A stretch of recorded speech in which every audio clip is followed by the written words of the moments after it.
नमस्कार मित्रों, मैं धनेश्वर महतो।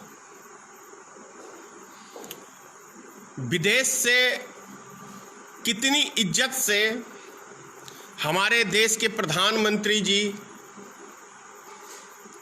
वीआईपी को हवाई जहाज भेज के अपने देश के अंदर लेके आए, कितना मान सम्मान के साथ। लेकिन वहीं पे हमारे देश की गरीब जनता, मजदूर जनता जो आज अपने घर पे जाने के लिए वो तरस रहे हैं, 3-3 मर रहे हैं, लेकिन हमारे देश के प्रधानमंत्री को इन गरीब मजरूम निस्सहाय मजदूर के ऊपर तनिक भी दया नहीं आ रही है। ये लोग रो रहे हैं, बिलक रहे हैं, 2 टाइम की सरकार से खाना मांग रहे हैं। क्या मोदी जी बहुत बड़ा गुनाह कर रहे हैं? ये बहुत बड़ा प्रश्न है।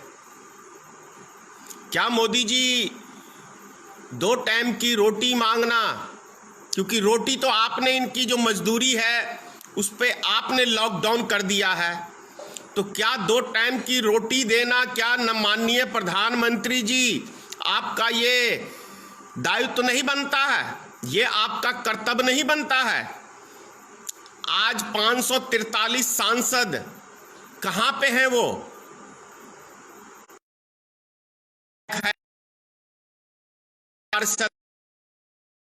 है, आपने क्यों नहीं इन सबको अभी तक कहा है कि आप जहां जहां लोग फंसे हुए हैं, मजदूर हैं, जो मजबूर हैं, जो निस्सहाय हैं, जो मदद मांग रहे हैं डीएम से, प्रशासन से, उनसे आपने माननीय प्रधानमंत्री जी उनको सख्त निर्देश क्यों नहीं दिया है अभी तक?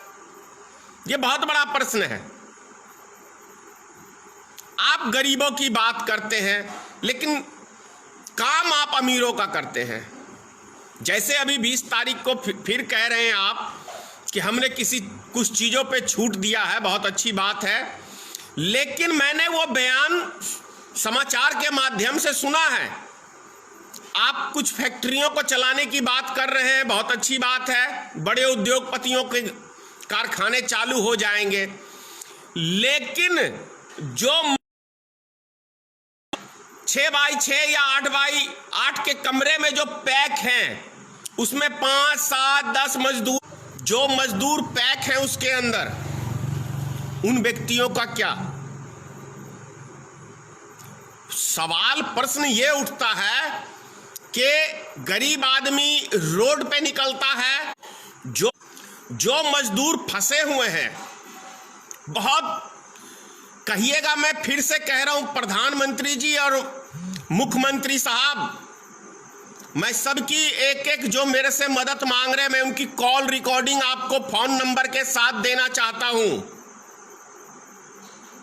और खास तौर से जिस तरीके का रवैया हमारे देश में पुलिस प्रशासन का देखने को मिल रहा है, पब्लिक को वो कोई सामान खरीदने जा रहे हैं तो उनको जिस तरीके से पीटा जा रहा है, वो तो डर से बेचारे उस रूम में मर जाएंगे। कभी प्रधानमंत्री जी जरा ये सोचिए कि 24 घंटे, 1-2 दिन नहीं, आज 24वां दिन है, और 24 दिन से कोई एक रूम में जो मजदूर है 10x10 का कमरा कहिए या 8x8 का कमरा कहिए, उस कमरे में 5-7 मजदूर हैं, एक कमरे में रहते हैं। वो व्यक्ति 24 घंटे इधर करवट नहीं ले सकते, उधर करवट नहीं ले सकते। क्या वो ऐसी जिंदगी तो मोदी जी जानवरों को भी नहीं नसीब होती है, वो भी खुले में रह लेते हैं। लेकिन ठीक है, आपने उनको लॉकडाउन कर दिया है, कमरे के अंदर आपकी प्रशासन उनको जानवरों की तरह पीट रही है, लेकिन उन व्यक्तियों को तो इतना अधिकार तो है मोदी जी कि वो 2 टाइम की रोटी का हकदार तो है मोदी जी के नहीं है। और दुख की बात यह है कि मेरे पास अगर यदि 100 कॉल है तो मैं दावे से कह सकता हूं 90 कॉल गुजरात से है, जो आपका गृह क्षेत्र है। जिस गुजरात मॉडल को आप दिखा के पूरे देश में चुनाव लड़ा था आपने, उस गुजरात में, बिहार के, उत्तर प्रदेश के, झारखंड के लोगों का बुरा हाल है। बहुत पैसे वाले हैं, बहुत दान पुण्य गुजरात के लोग करते हैं, तो क्या 2 टाइम का वो रोटी नहीं दे सकते हैं? आज जो मजदूर आपको कमा के माला माल करते हैं, पूरे साल आप उद्योगपतियों का घर भरते हैं ये मजदूर, तो क्या 1-2 महीने के लिए ये उद्योगपति, ये करोड़पति, क्या मनुष्य के नाते उन मजदूरों की मदद करना क्या सही नहीं है? ये उनका दायित्व नहीं बनता है?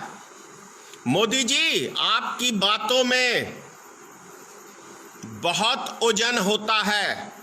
आपको अगर एक बारी सख्त कदम आप उठा लेंगे, अगर आप एक बारी सख्त कदम उठा लेंगे इन फैक्ट्रियों वालों के खिलाफ, मकान मालिकों के खिलाफ, तो ये गरीब मजदूर जो व्यक्ति आज बाहर फंसे हुए हैं, उनको बहुत राहत मिल जाएगी, बहुत राहत मिल जाएगी, बहुत इनको राहत मिल जाएगी। मैं आपसे रिक्वेस्ट करता हूं प्रधानमंत्री जी कि इन गरीबों के विषय में जो 20 तारीख से आप छूट दे रहे हैं, तो जो गरीब फंसे हुए हैं उनको अपने घर तक भेजने की व्यवस्था कर दें। ये देश की जनता के ऊपर एक बहुत बड़ा उपकार होगा आपका। हमारे बिहार के जो मजदूर, यूपी के, झारखंड के जो फंसे हुए हैं बाहर राज्यों में, उनके ऊपर मोदी जी बहुत बड़ा उपकार होगा आपका। नहीं हुआ 20 तारीख तक आपने फिर यदि नहीं इसके ऊपर कोई कुछ किया, तो मैं फिर से आपका पुतला जलाऊंगा माननीय प्रधानमंत्री जी, मैं फिर पुतला जलाऊंगा, क्योंकि मैं जानता हूं गरीबी क्या होती है। आप नहीं जानते हैं, आपने कभी मजदूरी नहीं की। आप एक अच्छे वक्ता हैं, अच्छा झूठ बोल लेते हैं, बहुत बेहतरीन तरीके से झूठ बोलते हैं, और आपकी झूठ में देश की जनता आती भी है। उसका 2 बारी आप प्रधानमंत्री बन गए हैं, ये जीता जागता उदाहरण है। तो आप एक अच्छे वक्ता हैं, अच्छे वक्ता के साथ साथ एक बेहतर हमदर्द, गरीबों के प्रति यदि गरीबों के प्रति आप थोड़ी हमदर्दी दिखाएं तो एक बेहतर इंसान भी बन जाएंगे, बेहतर वक्ता के साथ साथ। दुनिया के मुल्क में आपने कैसी इज्जत इस 1 साल में कमाई है, ये तो आप भी जान रहे हैं। भले आपको गोदी मीडिया दिखा नहीं रही है हमारे देश की, नाक कान तो आपने भारत का दुनिया में कटा ही दिया है, लेकिन कम से कम अपने गरीब मजदूर जिसका मत लेके आप प्रधानमंत्री बने हैं, उस गरीब की हाय मत लो, क्योंकि गरीब की हाय जो है ना प्रधानमंत्री जी, वो विधाता जो है वो भी नहीं ठुकरा, वो विधाता नहीं ठुकरा सकता है। तो करोड़ों गरीब आदमी की माननीय प्रधानमंत्री जी हाय मत लीजिए। अब मैं कुछ आपको वीडियो दिखा रहा हूं, जो वीडियो मानवता को शर्मसार करता है। जिस तरीके से पुलिस वाले हमारे लोगों को, अपने ही लोगों को, अपने ही देश में जिस तरीके से आम आदमी को पीटने का काम करते हैं, कोई जानवर को भी ऐसे नहीं मारता होगा। इक्का दुक्का भारत में घटना घटी है, पुलिस वालों के साथ हुआ है जाति, मैं उसकी घोर निंदा करता हूं, लेकिन इसकी भी निंदा करता हूं घोर, जिस तरीके का रवैया पुलिस प्रशासन का इस देश की जनता के प्रति है, ये भी एक घोर निंदनीय है। क्योंकि किसी भी संविधान के किताब में आम नागरिक हो या कोई क्रिमिनल हो, कैसा भी अपराधी हो, पुलिस प्रशासन का काम है सिर्फ उसको पकड़ के कोर्ट में पेश करना। रोड के ऊपर दंड देने का अधिकार किसी भी कानून की किताब में कहीं नहीं लिखा हुआ है।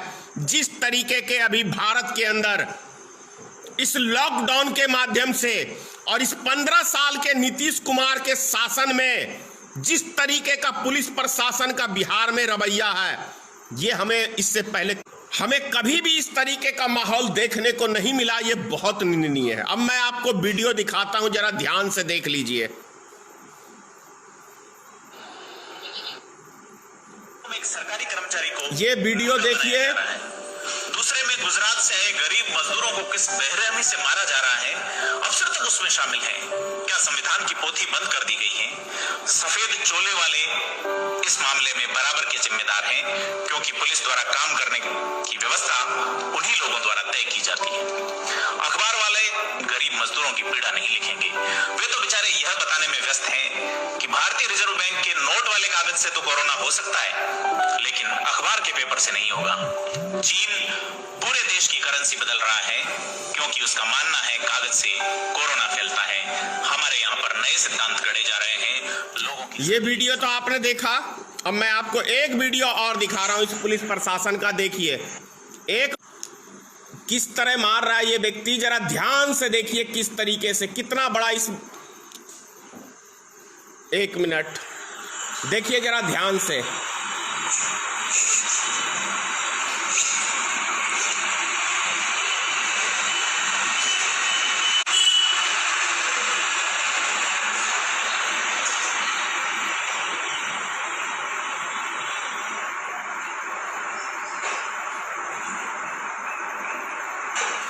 तो ये वीडियो आपने देखा किस तरीके से, किस एंगल से आप लोग इसको सही ठहरा सकते हैं। और एक वीडियो और मैं दिखा रहा हूं आपको जो मानवता को शर्मसार कर देगा। ये वीडियो जिसके दिल में कलेजा नहीं होगा उस व्यक्ति को कोई असर नहीं पड़ेगा, लेकिन जिस व्यक्ति के दिल में दया और कलेजा है वो व्यक्ति के आंख से आंसू गिरेगा।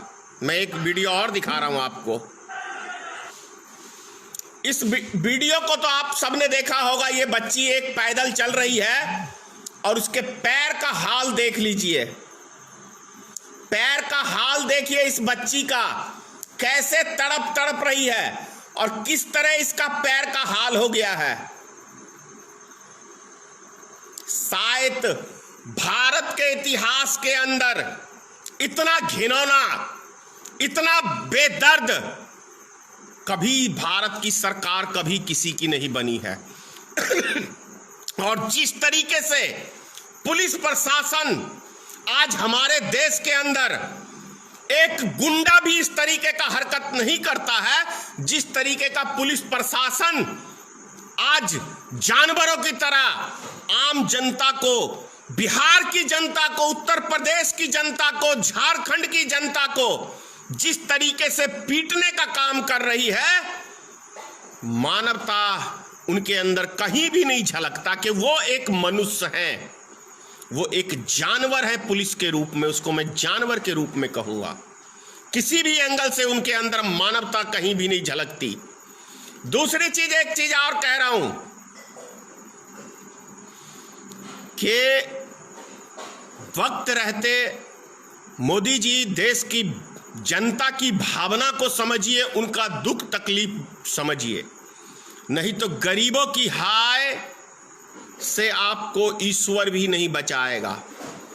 वो अलग बात है कि आपने इस देश के अंदर एक बीमारी हिंदू मुसलमान की फैला दिया है। वो भी बीमारी, कोई चीज दुनिया में ज्यादा दिन तक गलत काम कभी नहीं टिका है। हाँ, एक चीज जरूर है कि ये बीमारी से इस देश का भला नहीं होने वाला है। जिस तरीके से हिटलर ने जर्मनी को बर्बाद किया था, ठीक उसी तरह से माननीय प्रधानमंत्री जी आप भारत को बर्बाद करके जाओगे यदि ये हिंदू मुसलमान की बीमारी नहीं खत्म करी। और समझ लो भाई, जो भी वीडियो आप मेरा देख रहे हो, हम लोग को, हम पूरे भारतवासी को हिंदू मुसलमान के नाम पे लड़ा के, और ये नेता सिर्फ अपनी दाल रोटी आज सेक रहे हैं और कोई नेता आपकी मदद पे आज नहीं है। इस चीज को कभी मत भूलना, इस चीज को कभी मत भूलना कि ये नेता जिनको आपने चुन के जिस क्षेत्र से एमएलए चुना, सांसद चुना, आज वो कोई नेता आपके काम में नहीं आ रहा है। तो ऐसे नेताओं को भी सबक सिखाना, क्योंकि आप ही के मत से वो आज वो नेता बने हैं और एयर कंडीशन में, और आप ही का गला घोट रहे हैं, आप ही के बाल बच्चे का गला घोटने का काम कर रहे हैं ये। तो आप लोग इस चीज को, इस दिन को कभी मत भूलना। ज्यादा क्या कहूं, जय हिंद, जय भारतीय मित्र पार्टी, जय मां भगवती, जय श्री राम, जय हिंद।